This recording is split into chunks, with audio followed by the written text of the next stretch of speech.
स्वयं भू स्वयं जो जन्मे, सृष्टि के कण कण में समाते, अजर अमर अविनाशी है वो, भवसागर से पार लगाते, भोला ओघड़दानी शिव है, गंगा जल से खुश हो जाते, बम बम नमः शिवाय से ही भोला खुश हो जाए।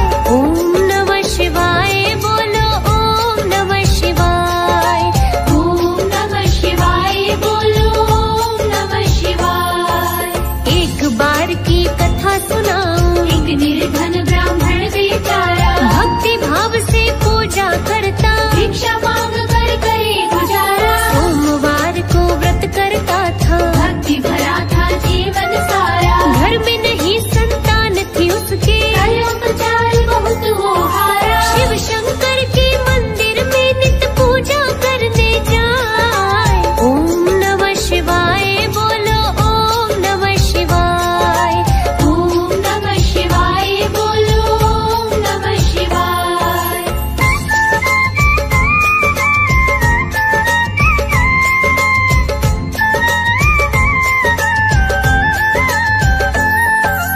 एक दिन जब वो मंदिर पहुंचा, शिवलिंग से आवाज थी आई, हे शंभू ये भक्त तुम्हारा, शिव से कही पार्वती माई, इसको भी एक बेटा दे दो, सबकी नैया पार लगाई, इसके भाग्य संतान नहीं है, शंभू बोले सुनो महामाई, फिर भी इसको एक पुत्र तेरे कहने से मिल जाए।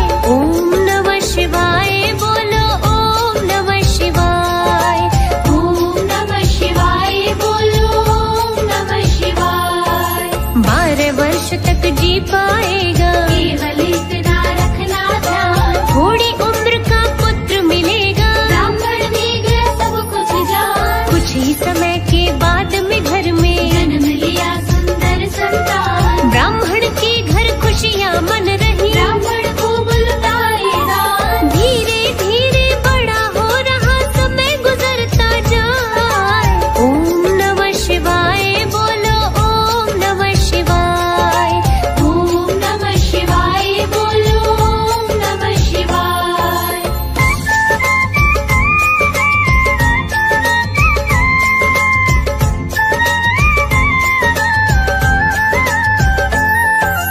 ग्यारह वर्ष का बेटा हो गया, उसका मामा लिया बुलाए, भेज दिया मामा के संग में, काशी नगरी पढ़ने जाए, रस्ते में की दान हवन यज्ञ, निर्धन को भोजन करवाए, उसी राह में एक शहर था, जो प्रताप नगर कहलाए, राजा की बेटी का विवाह बारात वहाँ पर आए। ओम नमः शिवाय बोलो, ओम नमः शिवाय, ओम नमः शिवाय बोलो, ओम नमः शिवाय। राजकुमारी सुंदर लेकिन दूल्हा आँख बनाना आया, दूल्हे का पिता चिंतित होकर मामा भांजे से बतलाया, पंडित का बेटा सुंदर था, उसको ही फिर दूल्हा बनाया, विवाह हुआ संपन्न खुशी से, अब देखो ईश्वर की माया, सारी बातें लड़की के पल्लू पे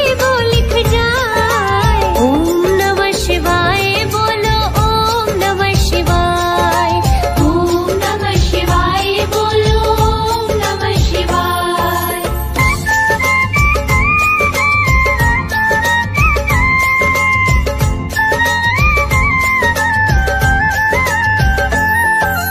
लड़की ने जब पल्लू उठाया, लिखा हुआ जो था पढ़ डाला, उस पे लिखा था राजकुमारी, कोई और है तेरा दूल्हा, मेरे गले में थोड़ी देर को डलवाई गई वरमाला, राजकुमारी समझ गई अब ये क्या है कैसा है मामला, पंडित का लड़का तो छोड़कर काशी नगरी जाए। ओम नमः शिवाय बोलो, ओम नमः शिवाय, ओम नमः शिवाय बोलो, ओम नमः शिवाय। लड़की ने फिर अपने पिता को जाके सारी बात बताई, मेरा दूल्हा काशी गया है, आने संग ना करो विदाई, मची खलबली सारे शहर में, खाली हाथ बारात लौटाई, उधर वो लड़का काशी में जा, गुरु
महादेव बोले गौरा से, जग की है ये रीत पुरानी, जो आया है वो जाएगा, चिंता ना कर गौरा रानी। बोली मैया महादेव से, मेरी सुन लो घड़दानी, इस लड़के को दे दो जीवन, बढ़ा दो इसका दाना पानी। महादेव की कृपा से लड़का जीवित हो जाए।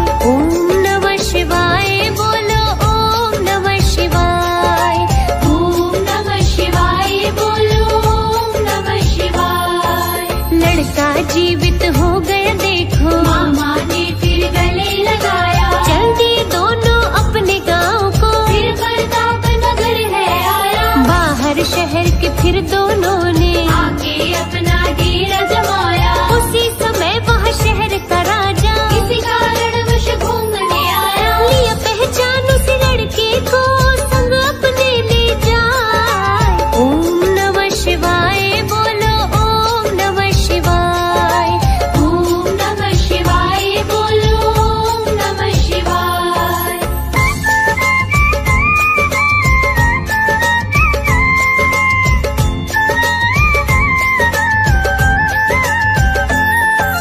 घर लाकर सम्मान कराया, खूब ही दिल से सेवा कराई, खूब ही धन दौलत दे करके बेटी के संग करी विदाई। आ गई जब वो लौट गाँव में, मामा घर पे पहुंचा जाई, लड़के के जो माता पिता थे छत पे बैठे देखे राही। मर जाएंगे कूद के छत से जो बेटा ना पाए। ओम नमः शिवाय बोलो, ओम नमः शिवाय। ओम नमः शिवाय बोलो, ओम नमः शिवाय। मामा ने सब हाल बताया, माता पिता तो खुशी मनाई, बेटे के संग बहुत ही सुंदर बहू देख भूले न समाई। धन्यवाद किया महादेव का, धन धान्य रही दान कराई, भंडारे करवाए खूब ही, महादेव की महिमा गाई। सोमवार का व्रत करते और भजन में ध्यान लगाए। ओम नमः शिवाय बोलो, ओम नमः शिवाय। ओम नमः शिवाय बोलो, ओम नमः शिवाय।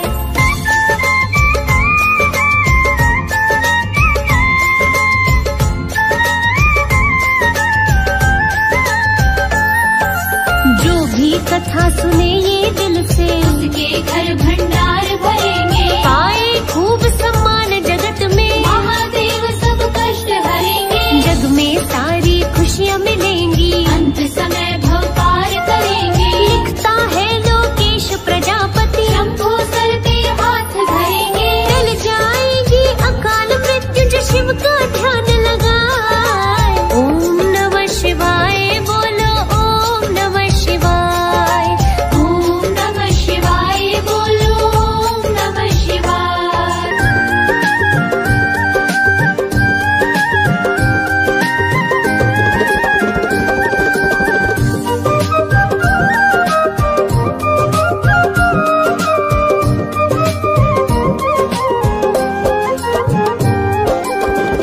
हर हर बम बम, ओम नमः शिवाय। सभी शिव भक्तों को पावन श्रावण मास की बहुत बहुत बधाई हो। भक्तों, वेद पुराणों के अनुसार श्रावण मास भगवान भोले शंकर को अत्यंत प्रिय होता है, क्योंकि इस माह में शिव भक्त कांवड़िए गंगोत्री, गोमुख, हरिद्वार आते हैं तथा पवित्र गंगा जल कांवड़ में भरकर भोलेनाथ को अर्पित करते हैं। इस माह में शिव मंदिरों की शोभा देखने वाली होती है भक्तों।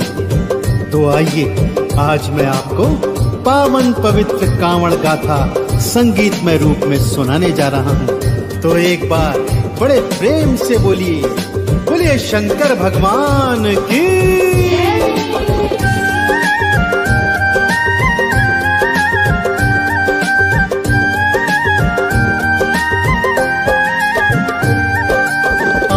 भक्तों शिव के गाथा सुनाओ, आओ भक्तों शिव के गाथा सुनाओ। सावन में क्यों कांवड़ लाते, सावन में क्यों कांवड़ लाते, भक्तों तुम्हें बताऊं। आओ भक्तों शिव की गाथा सुनाऊं। आओ भक्तों शिव की गाथा सुनाऊं।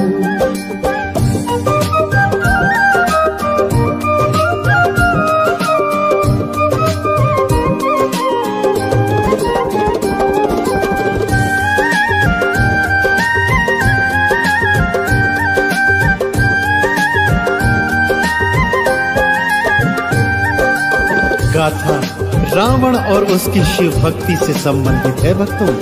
तो भगवान शिव का सुमिरन करते हुए आइए सुनते हैं पावन पवित्र रावण गाथा। रावण भगवान शिव का अनन्य भक्त था। उसके मन में परम इच्छा थी कि वो भगवान शिव को सदा सदा के लिए लंका में ले जाए। इस हेतु उसने भगवान शिव की घनघोर तपस्या की और यहाँ तक कि उसने एक एक कर अपने 9 शीश भगवान के चरणों में समर्पित कर दिए थे। इस पर भगवान शिव प्रकट हुए और रावण ने उन्हें वरदान स्वरूप सदा सदा के लिए लंका में बसने का अनुरोध किया और प्रभु ने ये स्वीकार भी कर लिया। आगे क्या होता है आइए सुनते हैं। बोला रावण शंभु स्वामी आप दानियों के दानी, मेरी भक्ति को मान दीजिए, भोले ये वरदान दीजिए। मेरे संग लंका को चलिए और सदा को वहाँ पे रहिए। जीवन भर दर्शन करूँगा, कृपा से झोली में भरूँगा। शिव जी फिर वरदान दीने हो, शिव जी फिर वरदान दीने, तुमरे संग में जाऊं। आओ भक्तों गाथा शिव की सुनाऊं। आओ भक्तों शिव की गाथा सुनाऊं। शिव जी ने अपना स्वरूप पावन शिवलिंग का बना लिया भक्तों और स्वयं साक्षात उसमें समा गए। परंतु उन्होंने रावण को इस हेतु एक शर्त भी बताई कि यहाँ कैलाश से तेरी लंका तक यह शिवलिंग तेरे कांधों पर ही रहेगा और इसे लंका में ही भूमि पर रखना ताकि ये वहीं स्थापित हो सके। ध्यान रहे रावण, यदि ये शिवलिंग मार्ग में बीच में कहीं भी रखा गया तो ये वहीं स्थापित हो जाएगा और तू इसे लंका नहीं ले जा पाएगा। भक्तों रावण ने ये शर्त सहर्ष स्वीकार कर ली और शिवलिंग को अपने कांधे पर धर आकाश मार्ग से लंका की ओर चल पड़ा। इधर देवी देवता चिंतित हो गए और भगवान श्री हरि विष्णु के पास आए और बोले, हे भगवान, यदि भगवान शिव लंका चले गए तो सृष्टि का अनर्थ हो जाएगा। कुछ कीजिए श्री नारायण, कुछ कीजिए। रावण मन ही मन हर्षाए, शिवलिंग को लेकर के जाए। विष्णु बालक रूप बनाए, फिर अपनी माया फैलाए। लघु शंका रावण को आई, माया अपना खेल रचाई। उस पर तो दबाव था पड़ता, रावण करता तो क्या करता। रावण भूमि उतर के सोचे हो, रावण भूमि उतर के सोचे, जाऊं तो कहाँ जाऊं। आओ भक्तों गाथा शिव की सुनाऊं। आओ भक्तों शिव की गाथा सुनाऊं। शिवलिंग कांधे पर उठाए रावण लघु शंका के दबाव से भारी परेशानी झेल रहा था। भक्त सोच रहा था, जाऊं तो जाऊं कहां, करूं तो करूं क्या, कि तभी बालक बने श्री हरि विष्णु उनके सम्मुख आ गए। रावण ने बालक का नाम पूछा तो उन्होंने अपना नाम बैजू बताया। रावण ने बालक से आग्रह किया कि वो थोड़ी देर के लिए ये शिवलिंग अपने हाथों में धारण कर ली। वो लघु शंका से निवृत्त होकर स्नान करके शीघ्र ही वापस आएगा, परंतु यह आश्वासन भी लिया कि जब तक वो वापस न आए शिवलिंग को वो बालक भूमि पर न रखते। श्री हरि भक्तों यही तो चाहते थे। रावण के जाते ही उन्होंने क्या माया रचाई, आइए ये पावन कथा सुनते हैं। रावण लघु शंका को जाए, बालक को शिवलिंग पकड़ाए। निवृत्त होकर के मैं आऊं, शिवलिंग को वापस ले जाऊं। विष्णु हरि ने खेल रचाया, शिवलिंग को भूमि धरवाया। शिवलिंग वहीं स्थापित कीना, खुद को अंतर ध्यान थकीना। रावण भूमि शिवलिंग देखा,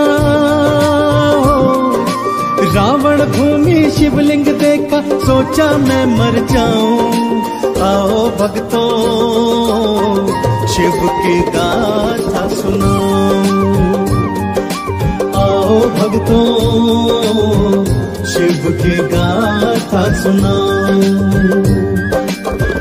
रावण जब लघु शंका से निवृत्त होकर स्नान करके वापस आता है तो क्या देखता है कि वो बालक अंतर्धान हो चुका है और शिवलिंग भूमि पर स्थापित हो गया है। उसके प्राण उसके कंठ में आ गए। भक्तों विक्षिप्तों की तरह शिवलिंग को उठाने का प्रयास कर रहा है, परंतु भगवान शिव की शर्त अनुसार शिवलिंग वहीं स्थापित हो चुका था। भक्तों उसके मन में एक उपाय आया। वो कांवड़ में जल भर भर कर लाता और शिव जी को स्नान कराता। स्नान कराते कराते भगवान शिव के स्तोत्र, आरती, चालीसा और मंत्र का जाप करता रहता। सोचता भगवान शिव एक बार फिर प्रसन्न हो जाएंगे और उसके संग लंका को चले जाएंगे, परंतु शिव की लीला तो भगवान शिव ही जाने। भगवान शिव ने दर्शन दिए और रावण को समझाया कि हे रावण, अब ये शिवलिंग कहीं नहीं जाएगा, यहीं स्थापित हो जाएगा। चिरकाल तक मेरे भक्त कांवड़ ला ला कर इस शिवलिंग पर चढ़ाएंगे और पुण्य फल प्राप्त करेंगे। आज से इस पावन स्थान का नाम बैजनाथ धाम होगा और श्रावण मास में जो कांवड़िए यहाँ पवित्र कांवड़ में गंगा जल भर मुझे अर्पित करेंगे, जीवन पर्यंत मेरी कृपा उन कांवड़ियों को प्राप्त होती रहेगी। रावण कांवर भर भर लाए, शिवलिंग को नहलाता जाए। शिव के स्रोत मंत्र को गाए, शिव के नाम की अलख जगाए। शिव जी ने दर्शन दिखलाया, रावण को था फिर समझाया। शिवलिंग अब ना जा पाएगा, मेरा धाम ये कहलाएगा। आज से बैजनाथ में इसका, आज से बैजनाथ में इसका पावन नाम धराऊं। आओ भक्तों शिव की गाथा सुनाओ, आओ भक्तों शिव की गाथा सुनाओ। तब से भक्तों शिव भक्त कांवड़िए श्रावण मास में पवित्र कांवड़ में गंगा जल भर भर कर लाते हैं और पवित्र शिवलिंग को नहलाते हैं। भांग, धतूरा, बेलपत्र, अक्षत, चंदन, दूध, दही और घृत से शिवलिंग का अभिषेक कर भगवान भोलेनाथ की परम कृपा को प्राप्त करते हैं। तो आप भी यदि भगवान शिव की कृपा को प्राप्त करना चाहते हैं तो जीवन में एक बार कांवड़ भरकर अवश्य लाइएगा और शिवलिंग को गंगा स्नान करवाइएगा। आप सभी को भगवान शंकर की अनुपम कृपा अवश्य प्राप्त होगी। तो एक बार फिर बड़ी श्रद्धा और प्रेम से मेरे साथ बोलिए, बोलिए शंकर भगवान की। शिव की कृपा पाना चाहो, कांवड़ एक बार लाओ। गंगा जल से फिर नहलाओ, बेल धतूरा भांग चढ़ाओ। दूध दही और पुष्प चढ़ाओ, घी से लेपन भी करवाओ। शहद से अभिषेक करवाओ, भक्तों चंदन तिलक लगाओ। शिव के चरणों में मैं भक्तों, शिव के चरणों में मैं भक्तों बारी बारी जाऊं। आओ भक्तों गाथा शिव की सुनाऊं। आओ भक्तों शिव की गाथा सुनाऊं।